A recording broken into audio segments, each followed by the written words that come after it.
Sa isang kandidato ngayong senador na may lahing Batangas. Wala na akong iba. Ako po ay lumaki sa Cavite.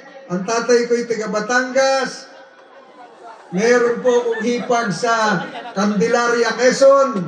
Ang original na Senator Tolentino po, taga Angono, Rizal.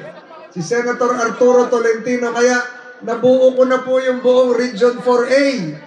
Naikot ko na po ang buong Pilipinas. Kanina, umaga galing ako sa Bumaca. Bago po ako pumunta rito, nasa Porac po ako, Pampanga. Makatapos po nito, pupunta ako ng Binyan. Pagising ko bukas, nasa Capiz. Sa Rojas City po ako sa Visayas. Sa pag-ikot ko po sa Pilipinas, makinig po yung mga konsehal. Sa maniwala kahit sa hindi. Iisa po ang hangarin. Iisa po ang pangarap. Iisa po ang hinaing ng mga pamilyang Pilipino.